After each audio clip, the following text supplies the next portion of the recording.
see a game with which features many sacrifices, both which can be classified as both positional and attacking. So while each sacrifice that black makes has positional goals in mind, the control of squares, the opening of lines, the creation of blockade positions, but ultimately the object of the attack is the white king, and the vulnerability of the white king is what justifies everything. Most sacrifices do in some way fall into both categories. So this was a very beautiful game. I hope you'll enjoy it. I did, definitely.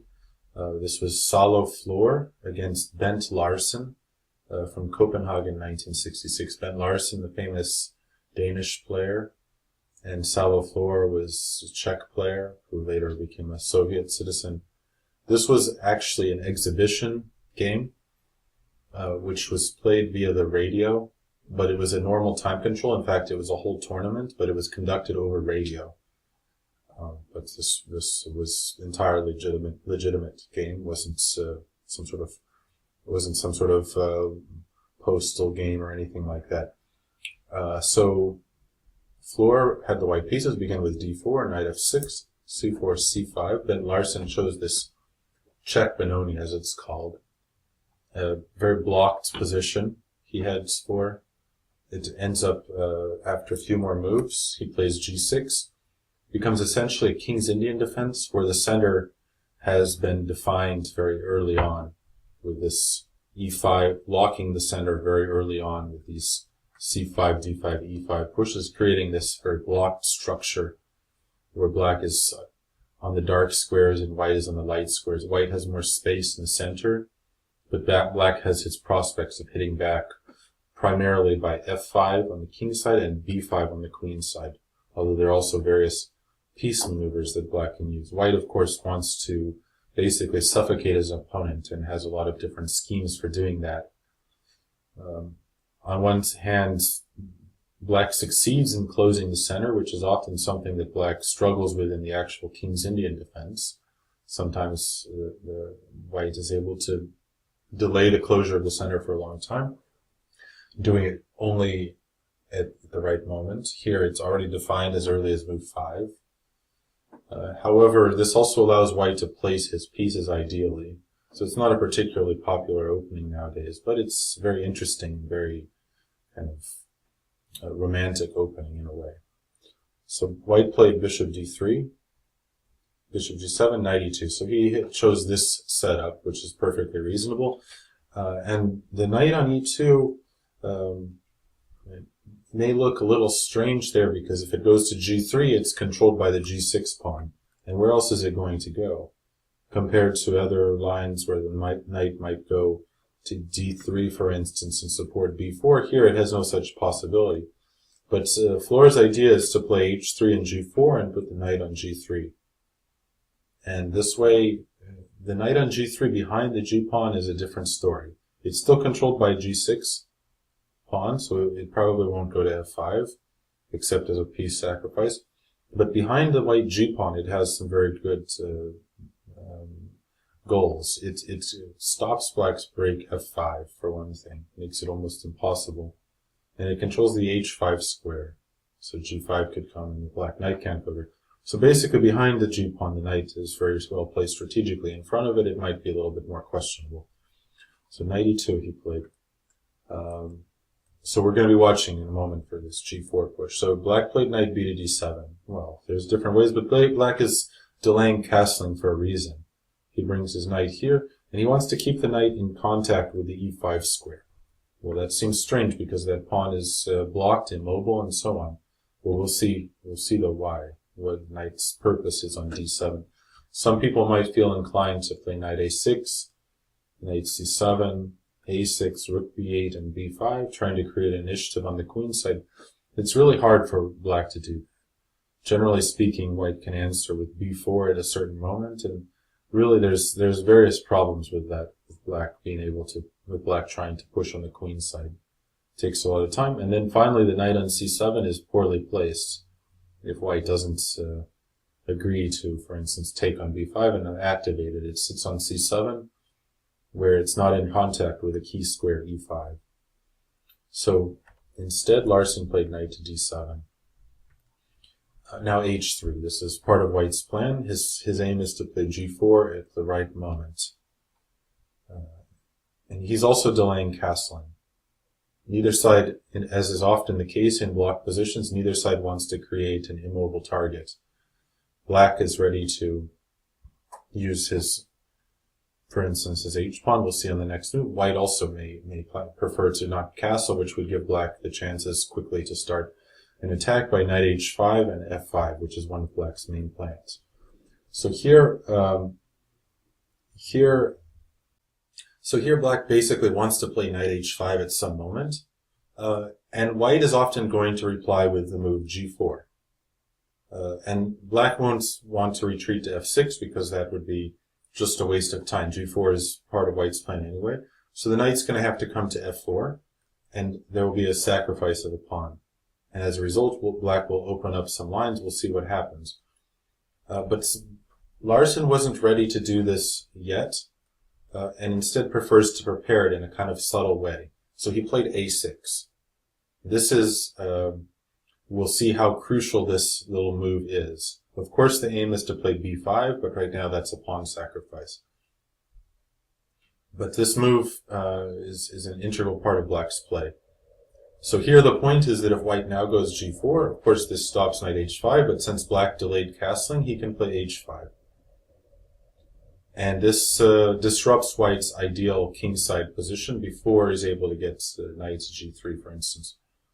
Now Black threatens to take, and because of the pin on the h file, White has to push, and then comes knight h7, attacking it again. h4, f6. And Black's getting counterplay on the king side. He will get access to g4, for instance. If White takes on f6, well, here probably there's bishop takes, and h4 now is a target, can't be defended. Otherwise, Black's threatening to take the pawn on g5, and that pawn will be weak even if White guards it, and so on. So this is, Black will get also the f file, then after taking on f6, he'll have play on the f file. So that's Black's idea after g4. Now White can also play a4, but now suddenly he will have holes in his position where he's not really going to be able to castle queenside so easily in most cases because of this position, because of the pawn on a4. This also shuts down White's possibilities of an initiative on the queen side by playing b4.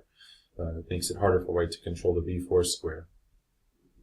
So this was worth considering for White, actually. a4 is reasonable, but Flohr decided to play bishop e3. And just developing, he challenges Black to carry out his b5 move, says b5 is not sufficient, pawn sacrifice, and this is true.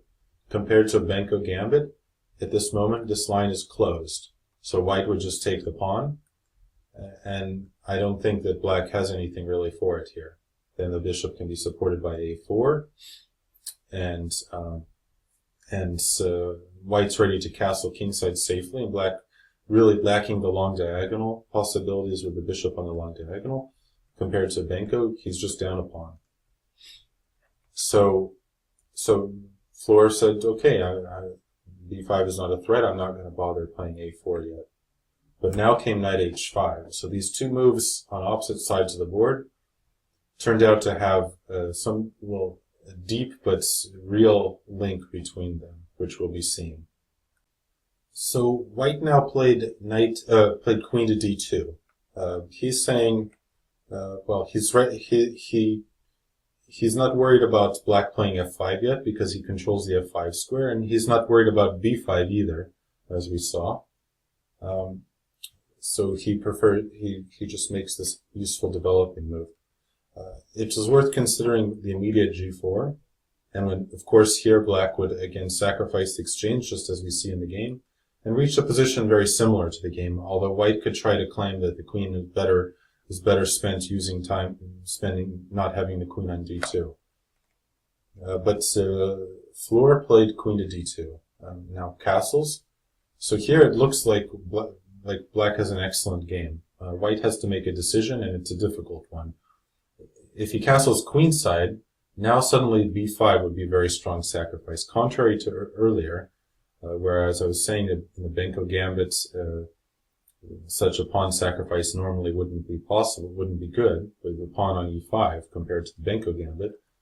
Here it's a different matter because the white king is castled queenside, which is something you absolutely never do in the Benko gambit as white.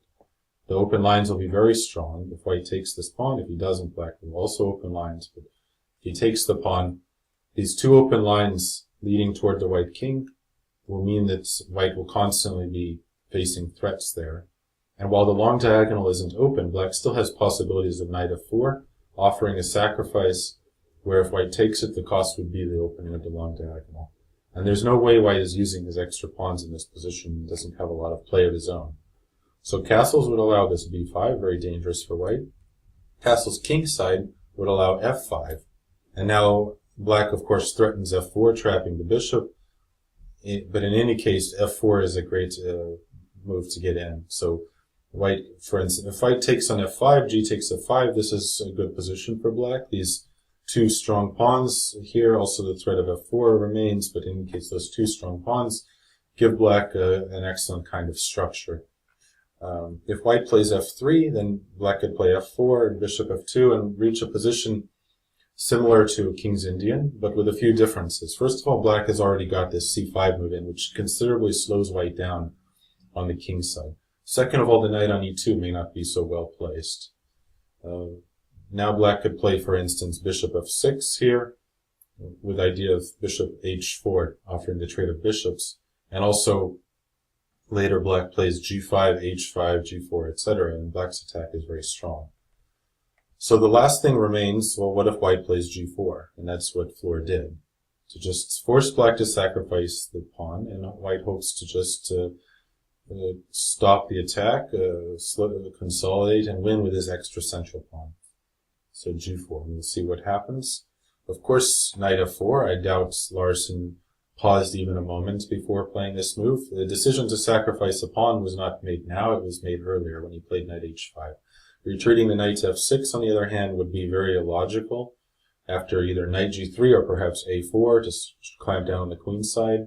Either one, okay, knight g3 because b5 isn't really a threat yet. Black has no counterplay. White has stopped the kingside breaks with f5. This is f5 is never going to happen now. And can continue by, for instance, g5, h4, h5 after due preparation, or maybe f3 and h4, h5. So he can begin a direct attack on the king side. He can double rooks on the g file, put the knight on f5, sacrifice like this, or he can do some things on the queen side. But in any case, black has no counterplay whatsoever. So this is not something that black considered. Knight f4 is the only way. So white takes, pawn takes, bishop takes, and now knight e5. So what black got for the pawn? First of all, this bishop is now open, which makes a major difference. Second of all, black has this knight on e5. Now that knight is not permanent knight. It can be theoretically chased away by f4, but for now it's a problem for white. So white now played bishop e2. The threat, of course, is knight f3. Which would win the white queen. So white has to deal with that threat. He played bishop e2. Now you might be wondering, bishop takes e5, black takes back. This kind of position, white is up a pawn. Black has this strong dark squared bishop. The important thing to understand here is that black has not just compensation; he has more than enough compensation, far more than enough. This black's compensation is so great that this position is almost not playable for white, in my opinion. White has no counterplay at all, no chance to use his extra pawn, and no safety for his king. Black has great and complete control over the dark squares. White's pieces are almost useless, especially the bishop. His center pawns are all on the light squares, and his dark squared bishop is missing. So we're going to be seeing some positions later in the game similar to this, where black's not down just one pawn as here, but rather he's on the exchange and two pawns in some cases, and still with enough compensation. Here, of course, if white castles queenside, then black will break with b5, happily sacrificing another pawn, but with two open files then on the queen side, in coordination with the dark squared bishop, it would be a terrifying position to have to play. And otherwise, castling kingside won't be safe either. Black would have queen h4, perhaps f5 in some cases. And no play at all for white, no possible plan for white. Black has a grip on the dark squares in the center of the board. So bishop e2 is played. Now the thing to realize here is that while black has gained some things by this sacrifice, the knight on e5, the opening of the bishop, and a couple tempi, these are temporary advantages. If white can have a couple moves, like bishop g3 and then f4, chasing the knight back, then black won't have compensation at all. White will have an extra center pawn for nothing, and black's pieces won't be active enough to cause white any problems. So this kind of situation, it's not a long-term positional gain yet. Larsen needed to continue energetically. That's why he played b5. So he's now trying to open lines on the queen side, and he has specific idea to activate the rook as well from a8. So sacrificing yet another pawn, but it was necessary to keep the initiative going in this position. Energetic play was required. So white takes the pawn. He really has little choice of what black would take on c4 if not. Otherwise, and get the b file anyway open. So white took. Black took back with the a pawn. And now knight takes b5. Of course, not bishop takes b5. Knight f3 check would win the queen. Knight takes b5. If he doesn't take the pawn, on the other hand, of course, black would have b4. He would have a strong play on the a file now, which is open. It's really a minimal cost. And the threats to the queen side will prevent white from being able to easily play bishop g3 and f4. Black would create threats first. Also, maybe bishop a6 would be coming, and then black would gain c4 for the knight. So white had to take the pawn. He took with the knight. Now he's up 2 pawns.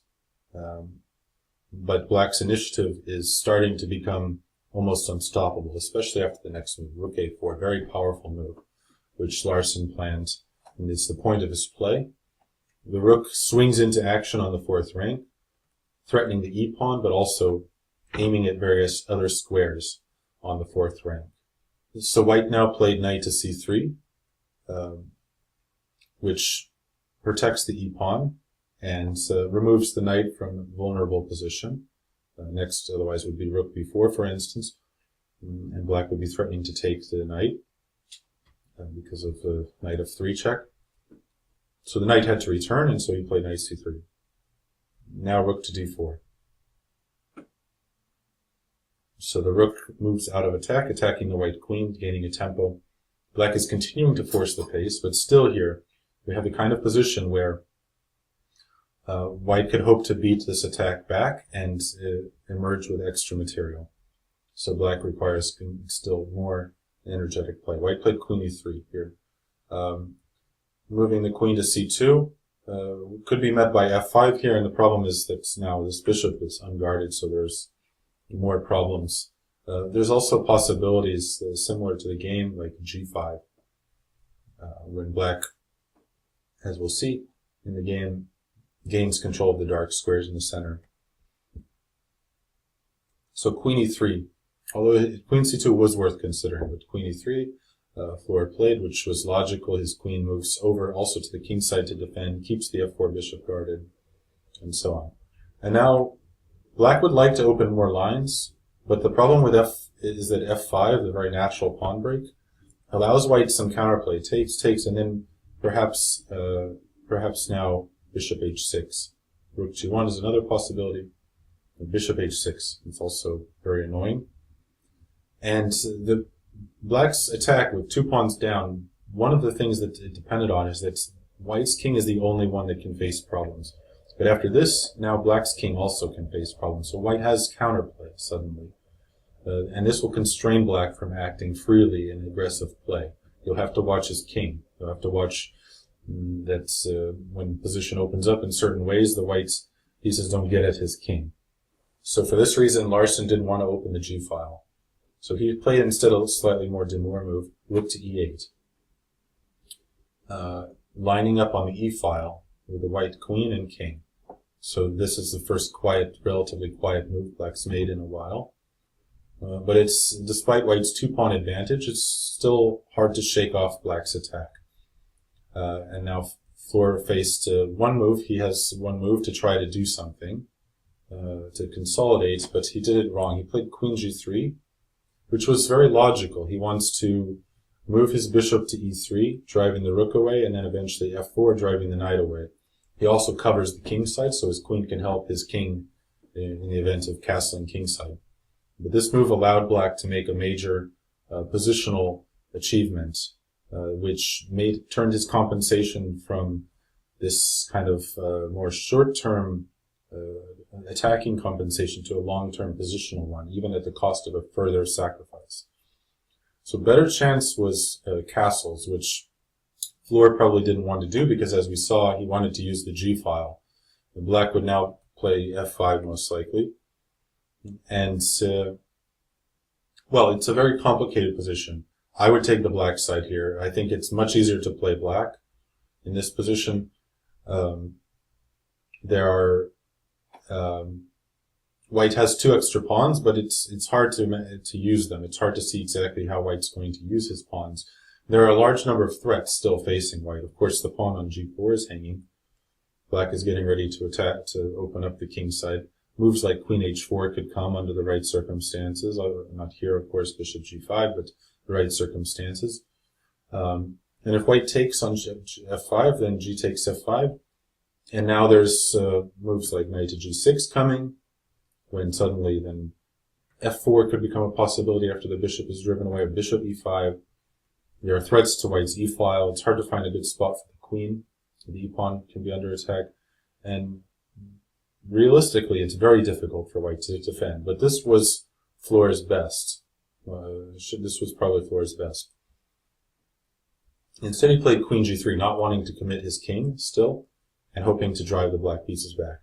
Now very strong with g5. So black entirely gives up his plan of playing f5, which of course, with the white queen on g3, it's even less appetizing here than it was previous move. But instead he's able to play g5, which he couldn't before with the queen on e3.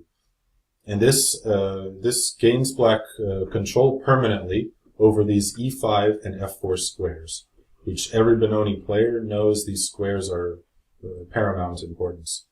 So even despite further sacrifice, now black is going to dominate the dark squares, and his positional compensation becomes more of the long term. So once again, if bishop takes e5, and just as before, black's compensation, and it's important to be able to sense these kinds of positions to have a feel for this. This black's positional compensation, his control of the dark squares, is more than enough for two pawns, vastly more than enough for two pawns. White has no prospects of any kind of play whatsoever, and black dominates the board. So the white queen is under attack, rook b4 will come next, and there will be great threats against b2, another dark square, which can be added to by moves of the queen to f6, b6, or perhaps a5, different possibilities depending on what white does. And black, furthermore, can create threats down the e-file as well. So after the rook moves to b4, black might even consider taking the knight and then taking the e-pawn, creating great threats in the e-file. But the crucial thing is white has no counterplay whatsoever. And this is what makes black's compensation so powerful. So he played bishop e3. And now, really star move here. And I think Benoni players, people who have a feel for Benoni, this would be second nature to play this move. And this is knight to g6. So the knight looks very good on e5, and it's been doing a lot on e5. It's been causing white a lot of problems. But at some point you have to move forward, and sometimes you have to move back in order to move forward. So the knight goes to g6, and it heads for even better squares like f4 or perhaps h4. Meanwhile, it opens the line for the bishop to come to e5. And when this happens, then the black queen can also come to f6 behind the bishop without getting in its way. So this is the progression of black's play, which is very typical of Benoni, by the way. These themes in the modern Benoni, this is not a modern Benoni, this was a Czech Benoni, but with the removal of black's e-pawn, it starts to look a lot like a modern Benoni. These themes are very common in the Benoni. And furthermore, black is willing to sacrifice still more in exchange now to get rid of this dark squared bishop, which, if this happens, will leave black in total control in the dark squares. So Flohr, now with 2 extra pawns, faces a very difficult choice. Black's threats are not immediate, but what can white do? So first of all, question, can he take the rook? So if he takes, black takes back. The knight is under attack. The knight has to move. Wherever it moves, most likely to b5, black takes e4. And now, still down the exchange for 1 pawn. Black has 1 pawn for the exchange. But the attack is is unstoppable. So first of all, of course, white can't castle either way because the bishop will be captured. Black threatens queen a5 check, followed by taking the bishop and then taking the knight. He also threatens knight f4, which would attack the bishop, which can't be guarded. There are various other threats as well.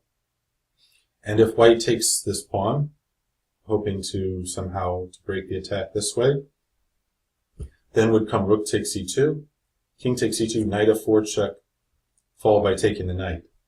And now you look at this position and, well, if you count the pieces, black has 3 minor pieces for 2 rooks, and white even has 2 pawns as well. So in theory, white's up material still. But for experienced player, this position is completely winning for black, and it's actually almost seems like black who has the material advantage. White's rooks are useless. They can't fight at all, while black's minor pieces are enormously strong, especially knight on f4. The dark squared bishop will be activated by d3. This passed pawn, of course, is very strong and will be supported permanently by the knight. The bishop then will be activated, aiming at the queenside pawns. This pawn will be captured, and then this bishop might come here. So black's pieces are going to rapidly overwhelm white's, despite, in theory, a 3-point material advantage. It's important to know that in a lot of positions, 3 minor pieces dominate a rook, even though theoretically the 2 rooks are worth more. So this is, if the position is relatively closed and the minor pieces have support points, then they can be extremely strong and much stronger than 2 rooks. So that's if white takes the rook. If white tries to run his king away by castling, then his queen runs short of squares after bishop e5. And here, of course, f4 is met by g takes f4 when black forks the queen and bishop and wins at least the exchange, perhaps probably more, with a winning position. Remember, black hasn't sacrificed the exchange yet. So if queen f3 on the other hand, or queen g2, either way, knight h4, and the queen is forced to h1. A very sad square for the queen, and now comes rook to b4. Still white's up 2 pawns, but black has total domination of the board here. The white queen is a really sad sight on h1 with no moves at all. The bishop on e5 is radiating power in both directions. The knight on h4 can't be chased away and is a constant menace for white. Black threatens b2. White's position will fall apart in the long diagonal. And furthermore, black can break open the queen side, or the king side rather, with moves like h5 at the right moment. Queen f6 is coming, also adding to the pressure, and so on. So there's really no hope for white in this position. Black has total control. Finally, since we saw that black's threatening the e-pawn and ends up in the game capturing it, white could try solidly defending it with f3. This move, of course, is very ugly, putting yet another pawn in the white squares, but you might ask, can white survive? Well, rook to b4 is the answer. Attacking b2, and because of the coordination with the bishop, white has to can only play bishop c1 to defend that pawn. If the pawn falls, it's not just the pawn that's important, but also that's the foundation of white's queen side. The knight then is no squares, and the rook comes in on the second rank. So bishop c1. If rook b1, bishop takes c3, for instance, and so white can't protect the pawn other ways. So bishop c1, and then knight f4. And this is, once again, black's pieces are just laying siege to white's position. Really no hope for white. If he takes on f4, then he'll fall apart on the long diagonal. This bishop would then become immensely strong, and the knight is under attack, and the rook behind it in danger as well. So black is winning there. If white doesn't take the knight, then still black is building up with moves like bishop e5, queen f6, bishop d7, rook b8, and white has, main thing is, has no play of his own at all. No way to cause problem to anything in black's position. So black here, 2 pawns, there's no direct attack on the white king yet. It will eventually develop, that's, you can know for sure, but at the moment, no attack on the white king, purely positional compensation, but it's very overwhelming. So Flohr played probably the most challenging move, bishop b5. So the bishop does something at least, and it causes a threat to black's rook. Black may generally be happy to give up the rook for the dark squared bishop, but not always for the light squared bishop. So nevertheless, here Larsen broke through with yet another exchange sacrifice. He took the pawn on e4. So this pawn on e4 was important pawn, and the knight on c3 actually, while black would prefer to give up the exchange for the dark squared bishop, the knight on c3 actually is also a very important defender, and he's willing to give up the exchange even for that. So here white has to take the rook, otherwise black just breaks through for free, and then rook takes. And here it's white's up the exchange and a pawn, but still he's facing very many questions of what to do. First of all, threat is queen a5. Black also would like to take the pawn on b2. And then there's also moves like knight f4 or bishop e5 come in. So how is white going to defend? Because there's no question of counterattack here. There's nothing white can do to harm black. The black king is entirely safe. So Flohr tried castling, which, well, with the view of what happens, it looks like out of the frying pan and into the fire, but well, his other options weren't that great either. So bishop d3, trying to drive the rook away, could be met by queen a5 check. Now white has to move the king. So king f1 is the most logical. If the king goes to d1, an example of how black's attack might continue is bishop e5, queen f3, and rook a4. And black has now shifted his attack mostly to the queen side. So one of black's advantages here is his great domination allows him to shift his attack whichever way the white king goes. So here now black's ready to take a2. When his queen breaks in and starts to attack white, the pawn on b2 is also hanging.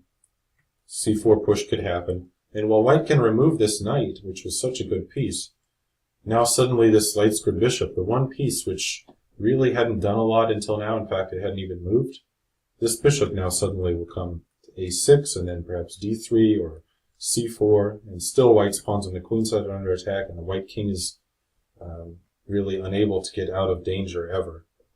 So if, on the other hand, the more logical king f1, then comes knight f4. Black threatens the bishop on d3. So white has to take something here. And we'll see clearly the bishop can't retreat to c2 or b1 because black will do the same as what we will see in a second after it takes the rook. So he has to take one of these pieces. If bishop takes e4, though, now bishop a6. King has to go to g1, and now knight e2, king g2, knight takes g3, king takes g3, and bishop takes b2 in the end. The resulting position is white has 2 rooks for the queen. But black's positional advantage persists, and here now black also has this passed pawn, which is going to be very hard to stop.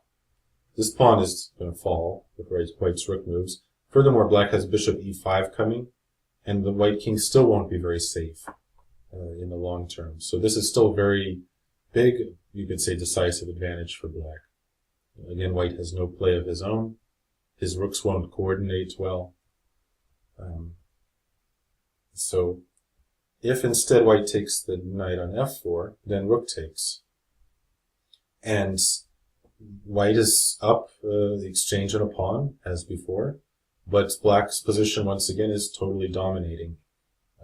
The threats to f2 will be the most immediate. Bishop d4 and queen to d2 are coming. Black's advantage in the dark squares is enormous. And white, the main thing is white has no play of his own. He has no counterplay. Obviously, the queenside pawns can fall as well if white manages to defend f2. d5 pawn can fall, and white will never escape from the pressure that black is keeping him under. An example is if white tries for some counterplay, queen e3, it doesn't work. Bishop d4, queen e8 check, king g7, queen takes c8, so he wins a bishop. But then comes rook takes f2, king g1, and of course black has discovered checks he can make. Maybe the fastest is queen d2, and black is threatening so many things, white can now resign. For instance, rook f1, king takes f1, queen f2, checkmate, is double check, or rook g2 and queen f2, and obviously many other things as well. So, and if white plays something else, okay, he can defend passively by rook h2, but his pieces just won't work together. Queen, bishop d4, queen to d2 is coming, and then this guy will get into it with bishop b7, maybe take that pawn. It's just no chance for white. So white tried castling, and now came rook to b4. So black removes the rook from the square because he's about to attack the queen and force her to f3. So he wants to first make sure the rook goes to safe square where it stands well. Now also aiming at b2 under the right circumstances, but it's also doing a lot of stuff on the fourth rank. Hits white's bishop. The bishop moved to d3, and now came bishop e5. So black is going to now refocus his attack on the king side. He's still down the exchange and a pawn, but here his attack, and before, as we saw, sometimes the attack was on the queen side. Now it will range toward the king side. So here white queen has to move. Of course, if f4, once again black just takes, just as before, and wins material. So queen f3, knight h4, and queen d1. Of course, he doesn't want his queen buried on h1. In particular, black could win immediately by bishop takes g4. When h takes g4 is met by rook takes g4 check, and white only move is queen to g2, and then rook takes g2 followed by quick checkmate. Otherwise, then bishop f3 is coming. So white played queen to d1. Now queen f6, typical way of now bringing the queen in. Black is getting every piece in, and again, it's not immediately checkmate. White's king is not yet under direct attack, but the black pieces have so much more power than the white ones that despite the big material advantage, white's position, I think, here by now is completely hopeless. The bishop on e5 is working with great power, great energy, attacking both ways, mostly to the king side, but anyway. Knight on h4 on the side of the board, but still extremely strong. The rook on b4 can shift over to the king side. So one of black's threats is knight f3 followed by bishop takes g4, and that's basically unstoppable. If white, so white played a3 here, trying to do what he can to try to fight on. If instead he played f3, hoping to cover that square, creates a second rank defense with rook f2, then comes rook takes b2, and white's position falling apart. Black threatens rook g2, the rook comes in there. Of course, rook f2 allows black to take, and now this rook can be captured. Don't forget, black's only down the exchange, so a whole rook is enough. So bishop e2 can be met in a number of ways. Maybe black can play h5, for instance, or you can take on b2. So white played a3, and this allowed the immediate knight f3 check, king g2. If king h1, then bishop takes g4, and black breaks through. If now white takes the bishop, then comes queen h4, queen h6 rather, with mate in a few moves, or actually rook takes g4 with this quick with queen h6 is unstoppable then. So if white takes the the rook, then queen h6 here. And again, there's no way to stop. Queen takes h3. So black forces mate in a few moves. The check on a8 is only one check. And king g7. So white played a3, so knight f3, so white played king to g2. And now bishop takes g4 anyway, just as before. And here, if h takes g4, rook takes g4, and then queen h6 after the king moves to the h file.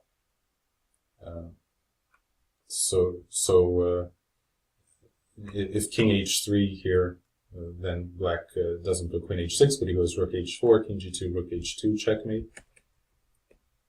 So white took the rook. Now came knight h4 check, king g1, and black just wins the queen. Bishop d1, rook f takes d1. And in the end, after all of that, black has won the queen, white has two rooks. So it's still acceptable material balance for white, but black's attack continues even in this material balance.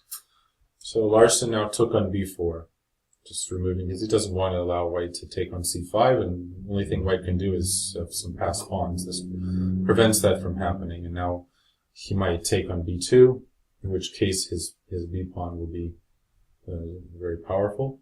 And there's nothing white can do to stop that. He played bishop e4, stopping queen f3 moves. Bishop takes b2, rook a8 check, king g7, rook b8. Very clever. White actually regains the pawn, but black's attack will renew itself on the king side now. Bishop c3, rook takes b4. That's the point. Now, not bishop takes b4, bishop d4. Well, that after black's superb play so far in the game, that would be unlikely to happen. So Larsen instead checked on f3. And now white has to take this knight because otherwise now d4 square is under control. So if the king moves, black can just take the rook then. So knight f3, so white had to take, queen takes. This hits the rook on d1. Both rooks are under attack. So white played rook to d3. Now if black takes the rook here, bishop d4, and white wins the black queen. So again, black's not going to do that. Instead, he plays bishop e5, anchoring this bishop again on this square that the bishop has used to such great success so far in this game. And this position officially is equal material, but it's completely winning for black because his pieces still have more energy. Just like the whole game, his pieces have more energy. And the white pieces are not coordinated. The rooks can't coordinate. The bishop is very strong and works together well with the queen. So black's planning to take the pawn on h3 and continue with a quick attack. The white tried rook g4. So he wants to bring his rook over to defend. Black doesn't want to give up this pawn, so he played h6. And now white played rook to d2. If rook g2 immediately, because that move needs to be played, but then comes queen to e2, threatening the rook and also checkmate on e1. So white played rook to d2, trying to restrain the black queen. Queen takes h3, rook g2, and now just f6, and Flohr saw what was going to happen and resigned. He's got two rooks for the queen, but they are completely uncoordinated. Rook on g2 is trapped, so black's next is queen f3, followed by the simple advance of the h pawn, and white's rook will just be trapped and or the black pawn will queen. So really, I think, very magnificent game. I hope you enjoyed it. Black's positional sacrifices were not calculated at the beginning. This long series of sacrifices simply couldn't be calculated. Most of them were for rather vague positional ends, but these are type of positional compensation with attacking aims as well. That's the intuition of an experienced player will tell you tell him is correct.